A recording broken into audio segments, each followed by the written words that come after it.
la obra del Espíritu Santo. Porque es importante que la iglesia reconozca quién es el Espíritu Santo, pero no solamente quién es el Espíritu Santo, sino cuál es la obra del Espíritu Santo. Y cómo esto afecta la vida de nosotros como individuos, pero también como la iglesia, como comunidad de fe.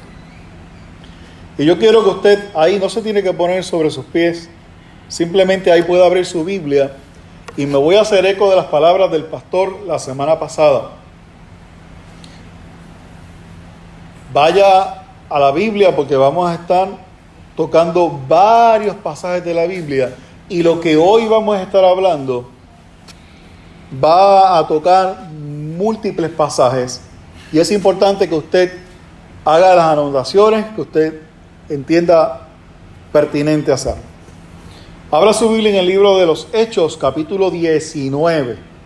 Hechos 19.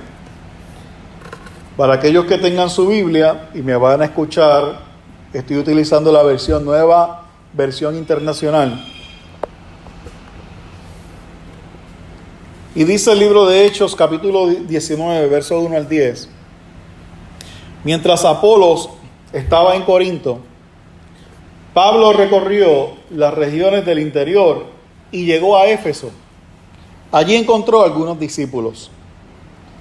¿Recibieron ustedes el Espíritu Santo cuando creyeron?, les preguntó. No, ni siquiera hemos oído hablar del Espíritu Santo, respondieron. Entonces, ¿qué bautismo recibieron? El bautismo de Juan. Pablo les explicó. El bautismo de Juan no era más que un bautismo de arrepentimiento. Él les decía al pueblo que creyeran en el que venía después de él, es decir, en Jesús. Al oír esto, fueron bautizados en el nombre del Señor Jesús. Cuando Pablo les impuso las manos, el Espíritu Santo vino sobre ellos y comenzaron a hablar en lenguas y a profetizar. Eran en total unos 12 hombres.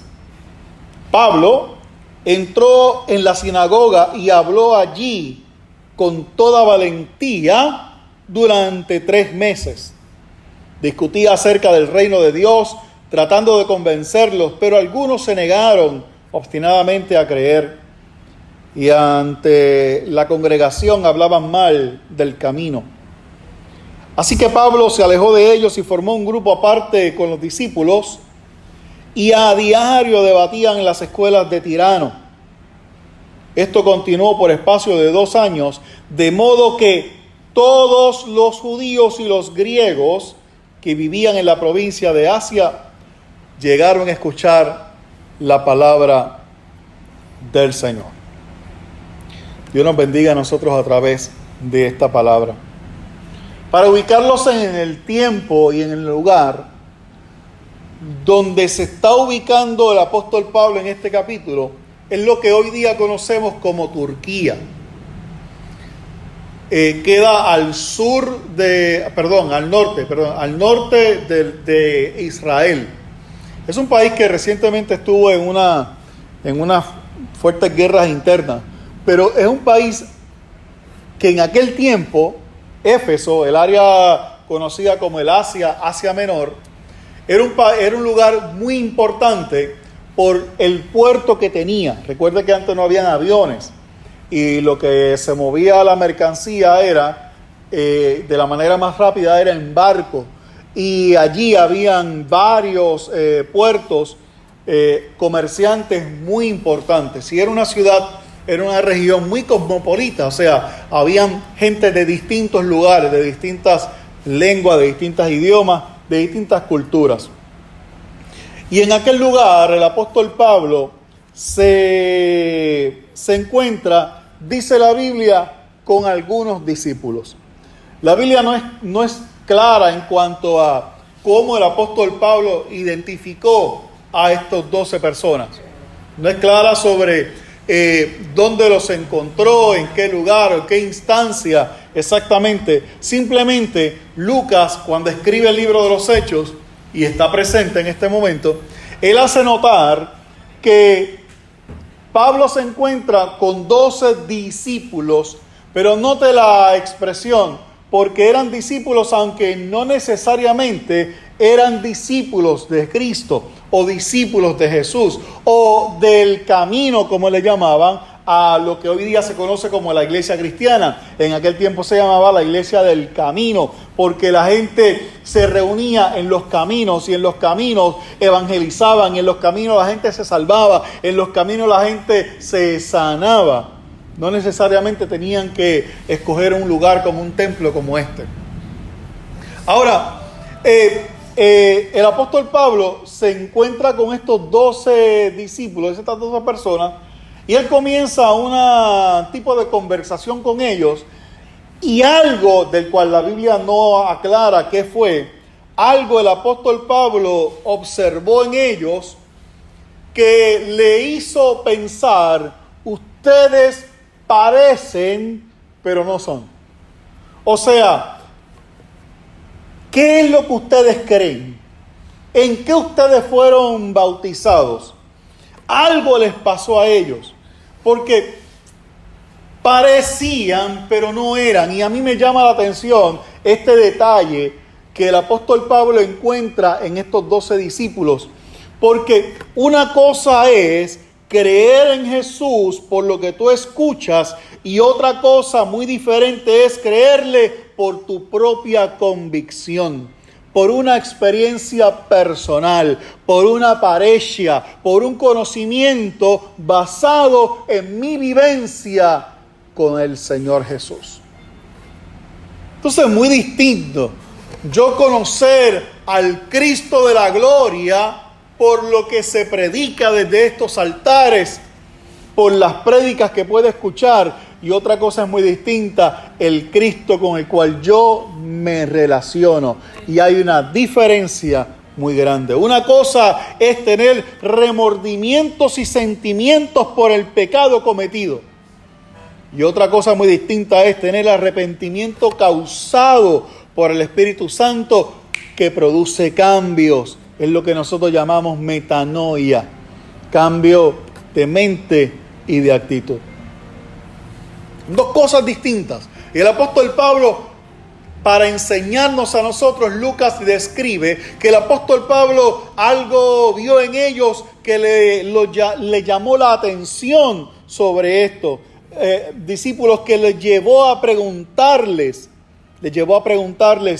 ¿qué tipo de enseñanza ustedes creen? Y es importante reconocer lo siguiente, que el libro de Mateo capítulo 7 nos enseña a nosotros que el mundo va a conocer a Cristo Jesús y va a creer en nosotros a través de nuestro fruto. Hace un tiempo atrás predicábamos y decíamos: pastor, ¿significa entonces que el cristiano tiene que tener fruto? La respuesta inmediata es sí, el cristiano está llamado a rendir frutos, a presentar frutos. Un cristiano tiene que tener fruto. El fruto del Espíritu es lo que distingue al hombre, mujer de Dios. Juan capítulo 15, verso 8 dice: mi Padre es glorificado cuando ustedes dan mucho fruto y muestran así que son mis discípulos. Juan 15, 8. Así demostramos que somos discípulos de Cristo, llevando mucho fruto. Así nosotros le damos la gloria al Padre, llevando mucho fruto. Pastor, ¿y cómo se lleva ese fruto? Vamos a ese punto en breves momentos. La Biblia nos indica que cuando Pablo les explica la obra de Jesús, les explica no solamente el arrepentimiento que predicó Juan el Bautista, que los llevó a las aguas en ese bautismo de arrepentimiento, sino que ahora le explica la obra de Cristo Jesús. Y evidentemente por la historia del libro de los Hechos sabemos que el apóstol Pablo, cuando hablaba de Cristo Jesús, hablaba de Cristo como el Hijo de Dios que descendió a la tierra para morir por nosotros, pero que resucitó, y ahí está basada nuestra victoria sobre la muerte y el pecado. En esta explicación hubo un arrepentimiento en ellos que los llevó a tener hambre de Jesús. Les impuso las manos sobre ellos, y de hecho hago un paréntesis para explicar que la imposición de las manos era una forma cultural de aprobar lo que se estaba recibiendo. En la Biblia no hay indicios algunos de que a nosotros se nos pida que impongamos manos sobre las personas para que reciban el Espíritu Santo, porque los que estaban en el aposento alto lo recibieron y nadie les impuso las manos. Así que en esta imposición era una manera de aprobación acerca de lo que estas personas estaban recibiendo. Pero lo que debe de llamar la atención, debe marcar nuestra atención, es que estos 12 discípulos, una vez reciben este mensaje del apóstol Pablo, comenzaron a tener hambre de Jesús, al punto que los llevó a arrepentirse y a reconocer ya no la historia que le estaba diciendo Juan o que les dijo o que aprendieron de Juan el Bautista, sino que ahora la historia de un rey soberano que no solamente está en el exterior, sino que ahora viene a morar en cada uno de nosotros. Y dice la Biblia que ellos creyeron y fueron bautizados en el Espíritu. Recibieron al Espíritu Santo. Porque cuando tú y yo aceptamos a Cristo, la Biblia dice que el Espíritu Santo viene a nosotros. Ahora, ¿cuál es la obra del Espíritu Santo? Nos arrepentimos de corazón, aceptamos el mensaje del Evangelio, entendemos que con Cristo todo, sin Cristo nada. Abrimos nuestro corazón, Cristo viene a morar en nosotros a través del Espíritu Santo. Y aquí viene, ¿cuál es la obra del Espíritu Santo? Y me quiero basar en el libro de Juan, capítulo 16. Juan, capítulo 16, de los versos del 7 al 15.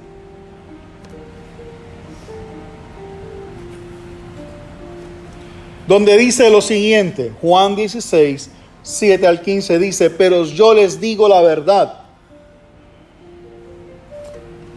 Yo quiero, antes de continuar, yo necesito que usted pueda comprender lo siguiente. Cuando Jesucristo habla de verdad, no salga de perspectiva de que en Juan 14, 6, Él dice: yo soy el camino, yo soy la verdad y yo soy la vida. Este punto es importante reconocerlo cuando vamos a hablar ahora de Juan 16. Y Jesucristo le dice: yo les digo a ustedes la verdad. Les conviene que me vaya, porque si no lo hago, el Consolador no vendrá a ustedes. En cambio, si me voy, se lo enviaré a ustedes. Dice el verso 8: y cuando Él venga, convencerá al mundo de su error en cuanto al pecado, o sea, arrepentimiento, a la justicia, nueva criatura, y al juicio, que es vida eterna. En cuanto al pecado, porque no creen en mí. En cuanto a la justicia, porque voy al Padre y ustedes ya no me podrán verme. Y en cuanto a juicio, porque el príncipe de este mundo ya ha sido juzgado. Verso 12 dice: muchas cosas me quedan aún por decirles, pero ahora no podrían soportar. ¿Por qué? ¿Por qué Jesús está diciendo, hay muchas cosas que quiero decirle, pero lo que le quiero decir no se los puedo decir porque no lo podrían soportar? ¿Por qué? Porque Espíritu Santo no estaba en ellos. ¿Por qué? Porque el Espíritu Santo es quien los conduce a toda verdad. Verso 13 dice, pero cuando venga el Espíritu de la verdad, Él los guiará a toda verdad. Y vuelvo y recalco lo que dije hace unos segundos atrás. El Espíritu Santo dice que nos guiará a toda verdad. ¿Cuál es la verdad? Juan 14:6. Yo soy el camino, soy la verdad y soy la vida. Por lo tanto, la obra principal del Espíritu Santo es guiarnos a Cristo. La obra principal de la iglesia no es darnos poder como el martillo de Thor, no es darnos poder como los rayos gamma de Hulk, no, la obra principal del Espíritu Santo es guiarnos a Cristo. Que nosotros podamos tener la vida de Cristo. Entonces, seguimos en el verso número 13. Porque no hablará por su propia cuenta, sino que dirá lo que oiga y les anunciará las cosas por venir. Él me glorificará, porque tomará de lo mío y se lo dará a conocer a ustedes. Todo cuanto tiene el Padre es mío. Por eso les dije que el Espíritu tomará de lo mío y se lo dará a conocer a ustedes. Vea esta relación. Jesús está diciendo, todo lo que yo tengo es del Padre. Y les estoy diciendo, el Espíritu Santo vendrá sobre ustedes y tomará de lo mío y se lo dará a ustedes. Así que si el Espíritu Santo nos da a nosotros lo que es de Cristo Jesús y lo que es de Cristo Jesús le pertenece al Padre, entonces, ¿qué tenemos tú y yo? Tenemos al Padre viviendo en nosotros.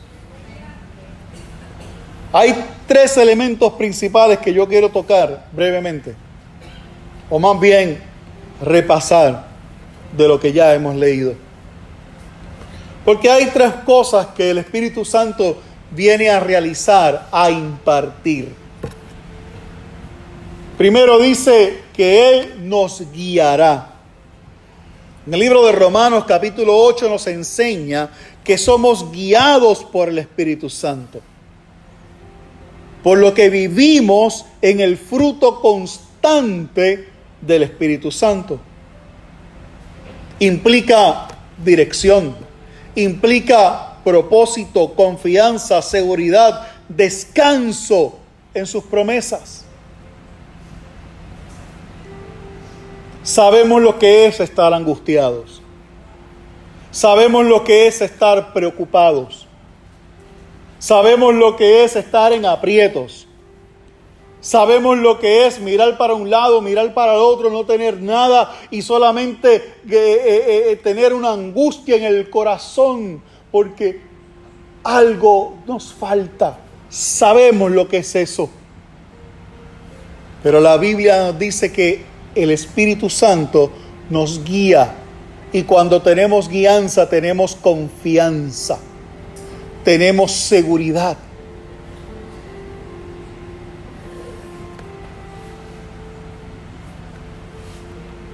En uno de los viajes que di en avión, fue un viaje malísimo. En el sentido de que había mucha turbulencia.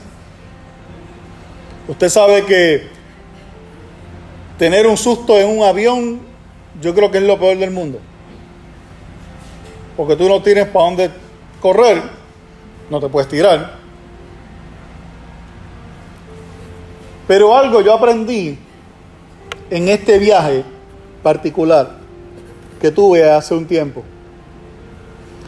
Y es que yo me puse a observar al personal del avión. Y yo me pude percatar que el personal del avión estaban sentados. estaban tranquilos. Y había una hasta leyendo una revista. Y eso me puso a pensar a mí, si ellos están tranquilos, que están en la misma situación que yo, ¿por qué yo me tengo que preocupar?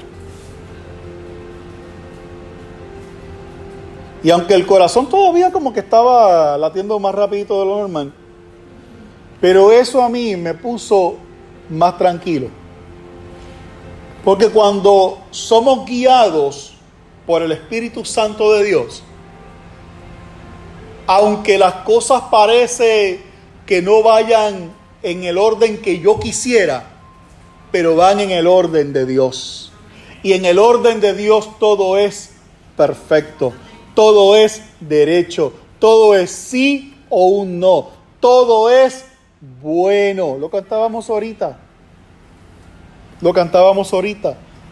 Reconocer en el verso número 28, libro de Romanos capítulo 8, verso 28 dice: Dios dispone todas las cosas para el bien de quienes lo aman, los que han sido llamados de acuerdo con su propósito.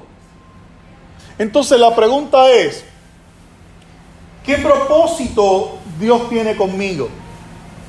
¿Qué propósito Dios tiene contigo?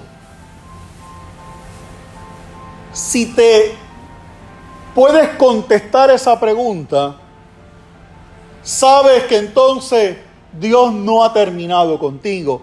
Por lo tanto, Dios te cuidará. Dios te guiará.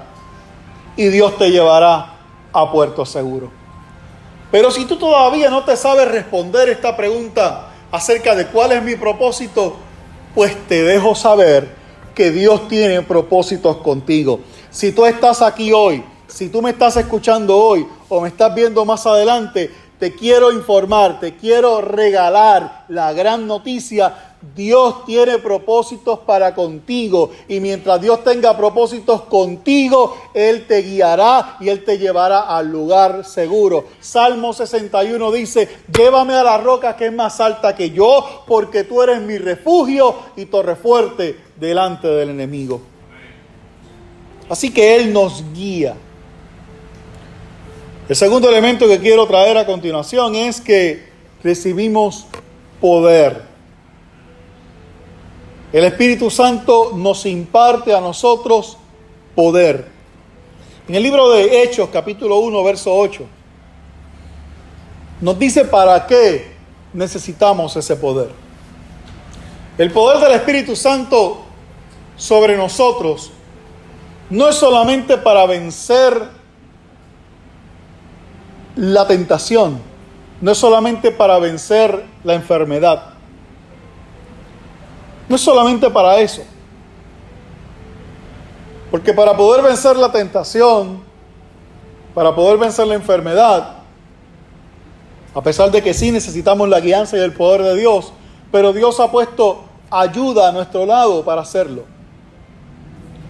Ahora, ¿para qué es importante recibir el poder del Espíritu Santo de Dios?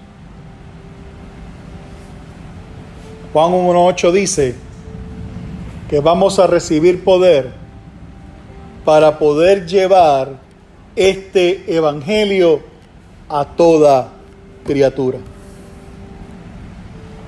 Porque si bien es cierto, hace falta poder del Espíritu Santo para orar por un enfermo y que este enfermo sane, hace falta el poder de Dios para entrar a lugares donde el pecado abunda, a llevar un mensaje de esperanza, a llevar un mensaje de verdad, a llevar un mensaje de que Cristo es la única esperanza y es quien salva, es quien restaura y es quien trae vida y vida en abundancia. Este mensaje no se puede predicar si no es con el poder del Espíritu Santo. Este mensaje no se puede vivir si no es con el poder del Espíritu Santo. Este mensaje no se puede ministrar si no es a través del poder del Espíritu Santo de Dios. Vea esto, cuando Pablo terminó de hablar con estos discípulos, Pablo entró a las sinagogas y comenzó a hablar del Evangelio. dice la Biblia, al punto que todos lograron escuchar el mensaje de la palabra del Señor. No habla que todos se convirtieron. No habla que todos reconocieron a Cristo. No habla de que todos pasaron al frente. No, porque ese trabajo no es nuestro. El trabajo de nosotros, el poder que está sobre nosotros, es de poder llevar este evangelio, esta palabra a toda criatura. El que lo reciba será salvo. Pero nuestro trabajo es hacer que la gente, todos, escuchen el mensaje de salvación. Por eso es que utilizamos estos medios como la iglesia, como las reuniones de iglesia, los medios electrónicos, las redes sociales, lo utilizamos todo. No como algunos creyentes que utilizan las redes sociales para desahogar su frustración contra otros creyentes. Utilice y sea sabio con las herramientas que Dios nos ha dado. ¿Ves por qué hace falta tener el poder del Espíritu Santo para poder llevar este evangelio? Porque meterle miedo a la gente, cualquiera. Stephen King era famosísimo y excelente metiendo miedo a la gente. No hay problema con eso. Pero cuando hablamos de esperanza, cuando hablamos de vamos a echar para adelante, no solamente porque esta vida es corta, sino porque hay una vida eterna que conquistar, sino porque hay una gloria que alcanzar, sino porque hay un Dios de gloria con los brazos abiertos para recibirte. No importa la condición en que tú estés, Dios te recibe, Dios te toma, Dios te transforma y Dios te hace nueva criatura. Y finalmente, y aquí cierro para decirte que la impartición principal del Espíritu Santo sobre nosotros es dar a conocer a Cristo Jesús en nosotros. Quiero que vayas conmigo, por favor, al libro de Juan, capítulo 14.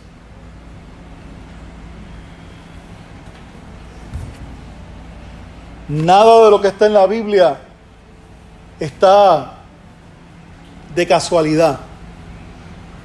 Todo lo dicho por Jesús tiene un hilo perfecto.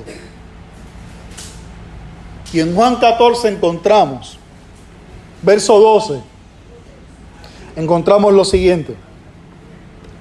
El que cree en mí, las obras que yo hago, él también las hará. Y aún mayores. Mire lo que dice, porque yo vuelvo al Padre. Escucha esto. Otra vez lo leo. El que cree en mí, las obras que yo hago, él también las hará y aún mayores. ¿Por qué? Porque yo vuelvo al Padre. Pastor, ¿qué significa eso? Significa que en el capítulo 16 de Juan, que Jesús está diciendo, es necesario que yo vaya al Padre, porque de esa manera entonces vendrá el Consolador. Y Él tomará de lo mío, porque lo mío no es mío, lo mío es del Padre. Entonces Jesús va al Padre para que el Espíritu Santo nos traiga a nosotros lo que es del Padre. Pero en el capítulo 14, Jesús está diciendo, lo que ustedes van a recibir es las obras que yo hago. Las harán y aún mayores. Esto no es por derecho, como algunos dicen. Esto no es un derecho. Esto es por gracia. Porque tenemos acceso a hacer las cosas que Jesús hizo en la tierra. No solo el hacer milagros. La iglesia no basta con darle vista al ciego, no basta con levantar al cojo, no basta con levantar al enfermo, no basta con resucitar al muerto. No basta con multiplicar los alimentos a los necesitados, sino también para traer esperanza, libertar al cautivo, levantar el ánimo al caído. Entonces la obra del Espíritu Santo es que tú y yo como iglesia podamos hacer la obra de Cristo Jesús en la tierra. Que pudo escupir en la tierra y hacer lodo, ponérsela en los ojos a un ciego y el ciego pudo ver. Pero a la misma vez le dijo a una mujer que había sido condenada por la ley, le dijo, vamos, levántate, ni los que están aquí se fueron, ni yo que puedo condenarte, no te condeno, vete y no peques más. Isaías 61, con esto cierro.